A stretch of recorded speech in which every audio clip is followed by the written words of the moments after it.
Hello, this is our 5-act interview for our prototype of mindfulness, and this is Meredith. um, so we'll start off with asking you a few open and context questions, and then I'll introduce the prototype to you. Then I'll give you a few detailed tasks to get your reaction to the prototype, and we'll do a quick debrief to capture your thoughts and impressions. And the whole point of this is to get your feedback so that we can improve the product. So first of all, can you tell me a bit about your classroom and the students you work with? I work with third grade students in a classroom at iStone, and there's lots of students with diverse needs. So what does a typical school day look like for you and your students? I'm only there for a couple hours, but I come in the morning and we have a morning meeting, and then we go out for math time, and then we do centers, and then I leave after that. So how do you currently create a calming or supportive environment in your classroom? We currently have a calming corner, which includes like fidget toys and just like an area, a space away from the rest of the students so that they have a space to be able to regulate their own emotions. Maybe has like stuffies and stuff in it. Yeah. Okay. What are some of the biggest challenges your students face?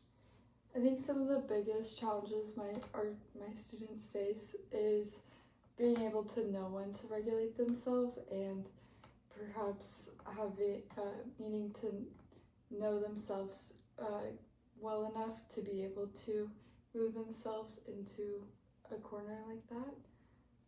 Yeah. And what helps your students feel safe, focused, or emotionally regulated? I think the first thing is to have an inclusive classroom and environment that the teacher creates. And to stay emotionally regulated, we have like things in place where the students can like point to on their desk how they're feeling, and then the teacher can see, and like again having that cozy corner to be able to have a space away from other students. Can you describe a time when a student became overwhelmed? What happened and how did you respond? A time when a student became overwhelmed was when we were doing math and they were not confident in their abilities, and they didn't know how to emotionally regulate, so then they just started crying. And I think a tool that I found most effective to help students regulate is first like talking to them and seeing what they need, and offering the cozy corner or offering help or offering just to be distant away from them if they need some time for themselves, or letting them like go on a walk through the hallway or something like that. Okay. Is there a particular space or sensory tool your students gravitate toward when they need a break? So definitely the cozy corner again. That's like a place that they know that they can go to without having to ask if they need a break, and that if they don't need that big of a break, they know they can go get like a sensory toy to just play with at their desk to help them stay on task. Okay. All right, now I will show you the prototype. This is our, someone in our group generated this on a design software. And so some of the features are, well, as you can see, there is a comfy chair in there, and she's just sitting in there regulating. We have LED strips with adjustable color changing features and setting options. So the different lighting is good for different reasons. So that'll be customizable for each student. We'll also have weighted scented stuffed toys for comfort and sensory needs, as well as fidget toys. And I know you just mentioned that you guys already have those in the cozy corner. So we'll also have headphones for noise cancellation or white noise, also whatever the student chooses that they feel they need. And the prototype doesn't do the best. Oh, no, this is for the cushion, the chair. Yeah, it'll be a blow up cushion, so the whole thing will be portable, and you'll be able to move it in between classrooms. And some of the details inside are the pockets for the breathing cards, which we're gonna make mindfulness breathing cards, teaching the students like breathing techniques, like for example, like the square technique, like 4 seconds in, 4 seconds, you hold it and then out, because I think that's an important part of it. Also, educating students on mindfulness and being able to regulate themselves. And we will also, the pockets are for the fidget toys, and we'll have space for that as well.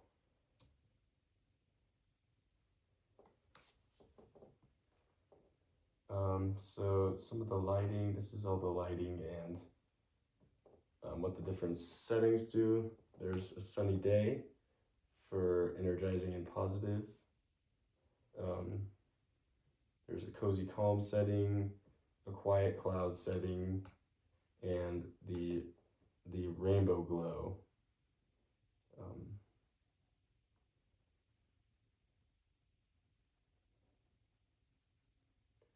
Yeah, and it'll all be customizable.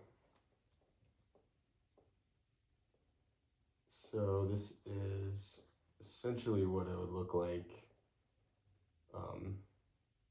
all folded up, not put up yet, but it'll be like the circle thing that like folds in on itself, and it's super light, and everything will fit into there as well. This is a good demonstration of it. So walk me through a typical moment when one of your students needs a sensory break. I think it depends on the student, but I can tell when the students are getting like overwhelmed or they shut down, go into like fight, flight, or fawn mode, and that can like show me that they need a break. Okay. They usually go to the cozy corner. If it gets to that point, they do. What works, like we try to stop it before it gets to that point, so we like offer help and all those things I said before. But the cozy corner definitely helps especially when they're having like a bad day, or they didn't have breakfast that morning, or like home things are happening and they just need time away. The cozy corner is a good solution for that. Is it usually the kids like telling you like they don't feel good, or you can just tell from their behavior, or? I think it depends. Some students do just do it on their own. We try to prioritize like accountability and like letting them know that they're allowed to make decisions for themselves. But sometimes they are getting overwhelmed and are in that like fight mode and they can't get out of it, and we just offer that as a solution, and it usually helps. Okay. So imagine that this pod is in your classroom. When during the day would students be most likely to use it? I think transitions are a really hard thing for students to deal with, and because it's such a change of like scenery, and so this pod would be really helpful for students that get really overstimulated during transitions, as well as like independent work time when the teacher in the classroom isn't able to help every single student and they need just like their own a bit like their own time to be able to go like regulate themselves. Mm-hmm. You mean like transition periods, like in between, like going to another classroom? Either going to another classroom or going from like either like even like sitting on the floor to going to your desk. It's for a lot of students, especially like those with like disabilities and stuff. They or like developmentally I don't know, but it helps them like regulate themselves when like things are changing, because change is hard for a lot of kids. Mm-hmm. Okay. So we decided to do the customizable lighting because I think that's a super important part of like changing the mood. So do you think, would your students be able to control the lighting themselves? Yeah, we'll start with that one. I think they should not be able to control the light themselves, because then it becomes a toy or becomes a distraction rather than like a regulation area. And I think it would be probably best to have like the teacher to have the like remote for it, and like it said, it was for different times of the day or different types of moods. So during like work time, independent work time, and things where they need to be more awake, it can be like that bright like white or yellow light. And then times when kids are like maybe very like more overwhelmed, and then it's not just emotional regulation, it's from being overwhelmed, maybe the more calm colors would help, like the blue or something. Okay. So what do you think is the best way, like a remote with like presets on it, or set presets, or like choose like any color you want? I think the presets would be good for the teacher to be able to change it. I think teachers really know their students like well enough to be able to know like what color they would need, and honestly any color like other than like that's different from the classroom would help, because it's taking you into a different place, which helps with mindfulness. Okay. Do you think the students would be comfortable with using the headphones for the noise cancellation, or other maybe music, or like calming? Yeah, like calming music, probably not music with words, but I think we talk about this a lot in my classes too, and how having headphones is really helpful to the students to either block out noise or get more calming noise, like you were saying, the like calming music.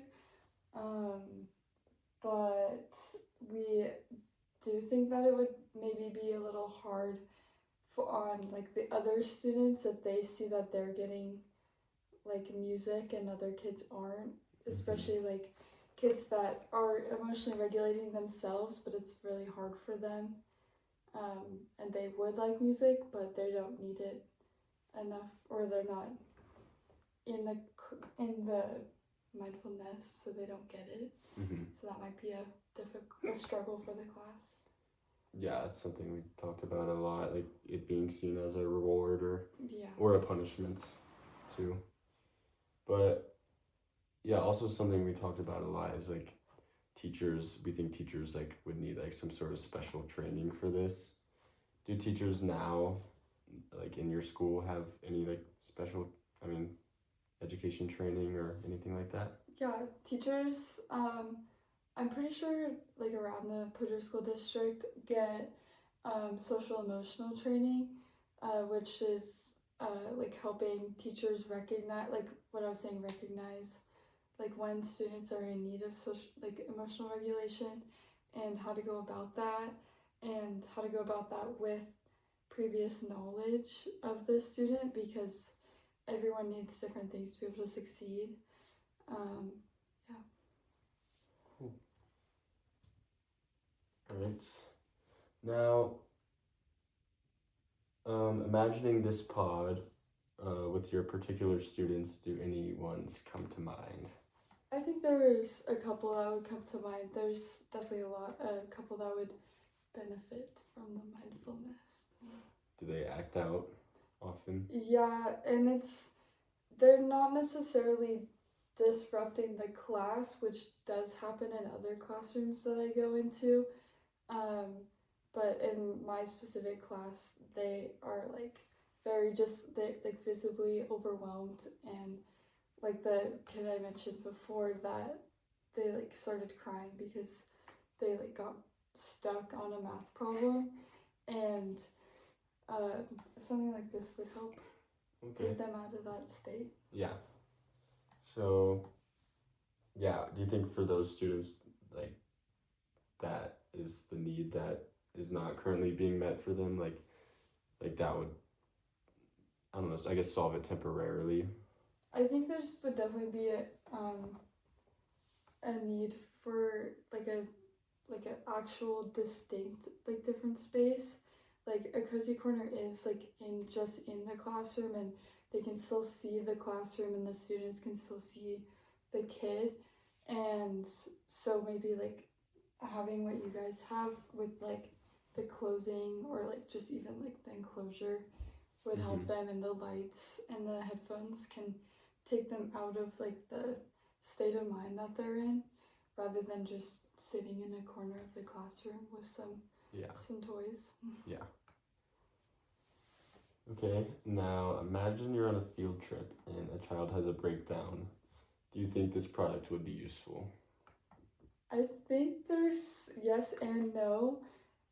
It seems very portable with like the outside. I don't think it would be very. Teachers are already holding so many things on field trips and dealing with so many things, and um, it might be a whole nother like just extra thing they have to deal with. Um, but it would be helpful for like specific students like that already you already know will need it.